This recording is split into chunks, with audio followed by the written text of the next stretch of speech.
Bungie jumps onto next-gen systems with extra support for Destiny 2 on PS5, Xbox Series S and X. It coincides with the launch of the new expansion, Beyond Light, and, well, adds a slew of neat upgrades. Some are very long awaited, like the move to 60 frames per second on console. Now, the Enhanced Pro and One X versions already had 4K support, and that of course returns here. But 4K at 60 frames per second, that's all new on PS5 and Series X, while Series S targets 1080p and 60 FPS. So how do these stack up in practice? And what are the other new features like 120Hz support in the Crucible multiplayer, the faster loading times, the much requested field of view slider? To discuss all of this, I've invited none other than Alex Batali to join me today. Hey Tom, I must say I liked your intro, especially the pun starting it off, Bungie jumps onto the next generation. I think that's pretty great. But yeah, let's talk a bit about Destiny 2 on next-gen consoles. Yeah, let's do it. I guess we should say, first off, this is a big point about this version, that we can cross-play within the PS4, PS5 ecosystem, and of course the Xbox One and Series S and X ecosystem there as well. So all the promised higher frame rates of the next-gen versions do kind of have an impact on the way it plays when you go up against other players, because of course it's going to be 30 FPS on last gen versus 60 FPS on this new crop of consoles, which is a huge advantage. If you're playing on the newer consoles, you get the most benefits because you have a larger player base, as you're on PS5 and you have the PS4 and PS4 Pro players coming in, so you have more chances for online multiplayer games, but you also have the advantage of having a much greater input latency advantage, and it's pretty great for next gen, at least the way it's looking right now. But after that, I mean, what are the visual differences here actually between the versions? Because there were some larger visual differences between the Xbox One, PS4, and PS4 Pro and Xbox One X last gen. What are we looking at here? The way that Bungie's handled this seems to be pretty straightforward. They took essentially the One X version, which already ran at 4K, more or less fixed at that top number, and then transplanted that experience onto Series X and added 60 FPS. I've pixel counted this anyway on Series X, and it comes up at 3840 by 2160, and exceptions are pretty hard to find.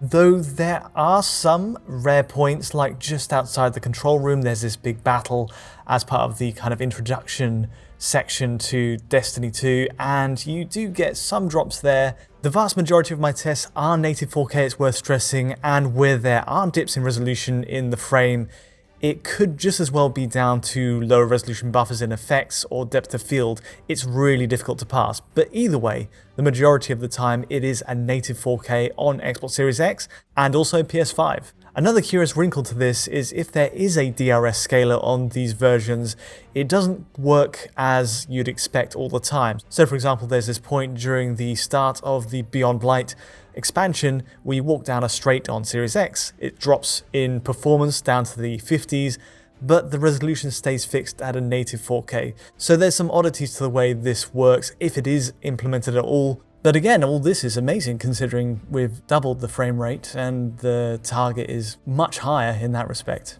Yeah, it does remind me a bit of things that feels like we're seeing transplants of the last gen versions here just to next gen consoles in terms of what they're trying to do. But other than that, any other visual differences between these two versions, Tom? No, not at all. I mean, kind of kills the conversation, doesn't it? Yeah.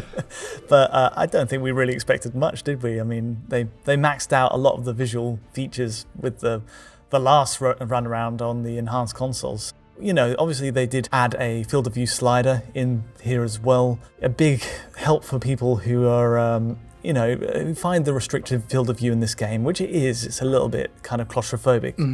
Sure. The default 75. You can bump that up to 105. Yeah, it's way better. Just infinitely more enjoyable this way. And then Series S, the little brother, sister, what have you, of Series X is kind of using the usual resolution disparity that we see there, where it's dynamic 1920 by 1080, so 1080p, targeting 60 FPS. And looking through your play, you didn't really encounter actually, though, many or if really any resolution drops. It's primarily 1080p, right? Yeah, pretty much. It's hard to find a single drop on that. It must be said, this version's doing really well. I mean, the visuals are the same again, but it's just 1080p and 60 FPS. They had their priorities right. Yeah, they had their priorities right. But interesting to see, again, this is another Series S game where it's targeting 1080p. One thing, though, looking through your footage with you here, Tom, that you mentioned as well is that, unfortunately, you're getting these frame rate increases and this resolution increase, but texture filtering, so anisotropic filtering, is not really changed between the 1X or Series X version or in any of the other versions, mind you. So textures at anything other than the right angle are going to look a little bit blurry and smudgy as they go into the distance, which I find always, I don't know, I always find that not that great because you can see differences in texture filtering so much better at higher resolution, and it takes away from the game's art, which, you know, in general has pretty good texture work, I would say. So that's kind of a shame. Yeah, because it was one of the big bugbears of the last generation to have these low grade anisotropic settings. I wish that was sort of sorted, because at a system level, Xbox Series X and S supposedly resolve a lot of the texture filtering issues. They force a higher setting at a system level, but it seems for Bungie's engine here, it doesn't really kick in, at least not yet. So, and PS5 has a similar issue. It's just a very smudgy, low-grade setting for that. But the textures themselves are, you know, the same all round. It's just the presentation of them, which is a bit of a shame. So, great resolution, middling, texture filtering, but how does the performance line up in the end here, considering the fact that Xbox Series X is running at a more static 4K resolution in comparison to PS5? How's that running in single player in the campaign? I think it's really satisfying to watch. Probably the biggest upgrade here, along with the field of view slider, just finally being able to jump from this at 30 FPS on 1X to this on Series X with a pretty much faultless 60 FPS line, V-synced obviously. We'll focus on Series X here first, but as you can see, mostly 60, but there are some drops in, like, sort of nibbles into the top of the 50s. I have noticed there's a whole new sort of intro section to Destiny 2 if you start the game afresh, which I had to do for these versions. And the fact is they've changed the intro to kind of, you know, it takes you through the original Destiny, the Cosmodrome and like old Russia parts of the level. But anyway, I tried that, and also the expansions, Beyond Light and also Shadowkeep, just to really push the engine. And everything I tried pretty much came up with those results. It was 60 FPS with some drops into the 50s, nothing too egregious, but that's what we got. There's one exception, as I mentioned earlier, as you walk down the first sort of straight on the Beyond Light mission. Yeah, that doesn't really make a lot of sense considering the fact that there's, areas on that same mission with way more particle effects and enemies on screen that are not dropping like this. So I kind of want to say that's a one-off bug or not intended behavior, or something's not right there, but it's pretty strange. And, you know, looking through this footage with you, it's a little weird to see Xbox Series X dropping frames at all, considering this is a last-gen game in my mind. Perhaps there's just moments where GPU rendering time is a little too high, so it drops a frame. You know, we go over to PlayStation 5 and some of these exact same areas in the campaign, and they're, you know, where you'll not be seeing smaller little dips, like one-off dips below 60 FPS that we saw on Series X. In the end, these aren't actually huge differences, but when you're looking at a V-synced presentation, you can perhaps notice them. Of course, something that variable refresh rate displays on Xbox Series X, you won't have this problem at all. You won't actually notice these drops. It's just weird that they allow this to happen. I wonder why. So PS5 really, really strong. It performs more consistently than Series X at 60 FPS in the regular campaign. But then if we look at the Series S, the 1080p 60 FPS targeting console, we again have the sort of similar readout to the Series X, which is to say pretty good, but actually, you know, there are still these drops here and there.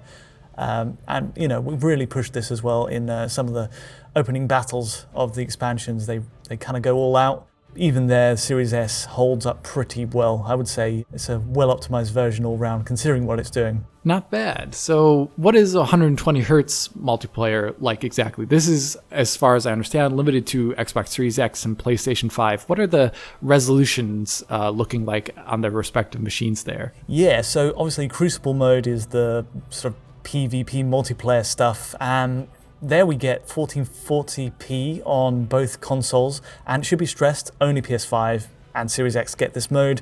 It does make sense, though, that it's not on Xbox Series S in terms of performance, because looking at the resolution of these modes on Series X and PlayStation 5, running at a dynamic 1440p with, lowest res that you counted being horizontally 1520 and then 1440 on the vertical there, it does make sense that it wouldn't necessarily be very visually pleasing, if possible, on Xbox Series S, because you'd be seeing a dynamic, presumably 720p mode.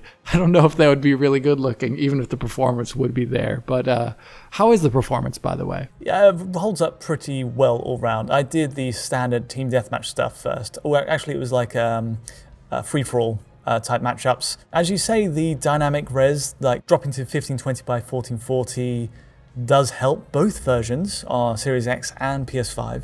The thing is, if you go to the Iron Banner matchups, which are a bit more intensive, they're 6v6, a lot of power-ups, special moves all at once, congesting around flags, you do get these drops more obviously, and it can go down to, at worst, into the 80s.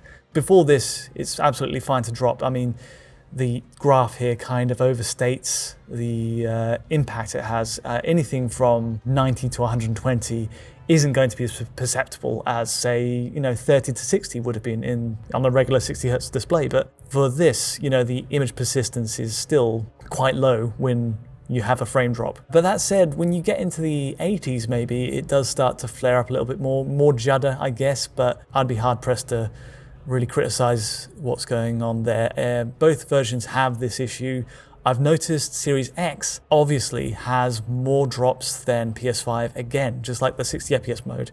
It just seems to have more visible hitches down from the target, but again, I'd say they're in a good place. It is, of course, a subjective experience whether or not you find frame rate drops from 120, just one-off ones like this, to be visually distracting. I find them okay. I think someone like John would find them a little bit worse than myself or you, which is, obviously that's the thing. But once again, on Xbox Series X, you do have the VRR mode available on those displays, and those will become completely imperceptible on a television like that or on a monitor like that. Yeah.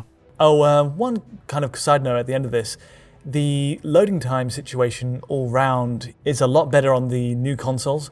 So like I plucked a quick example out from the campaign, and I loaded the steps area from the main menu, the main navigator, which in the end, after a bit of a wait, still gets us to 27 seconds on PS5, a bit later at 28 on Xbox Series X. But both are still a pretty obvious improvement over the One X at 38, about a 10-second saving there. Nothing drastic, but overall, across the breadth of the game, you're going to see a lot of these loading screens as you jump between each area, and it's nice to have that little bit of a saving. So that about wraps it up. Yeah, a very good use of next-gen hardware, and it must be said, all of this has combined pretty well to give next-gen consoles a pretty substantial advantage. It's going online against, last-gen consoles. You're doubling or even quadrupling your frame rate, which is really impressive. I do feel a little bit bad for those playing in the crossplay sections, because you're going to have a massive disadvantage if you're just playing at 30 hertz and turning the camera against someone who's, high sensitivity 120 hertz. It's going to be pretty interesting to see what people think of this. Yeah, and also the field of view slider cranked as well. My goodness, yeah. Yeah, big advantage. But anyway, we should leave it there. Thanks so much for joining me, Alex. Of course, Tom. And if you did enjoy this video, feel free to like or subscribe, and don't forget to hit that bell to get notifications as any new video lands. Of course, we have this video on our Patreon at digitalfoundry.net. And if you want to get in touch with myself, Alex, or the rest of the team, you can do exactly that on Twitter. But from the both of us for now, thanks for watching.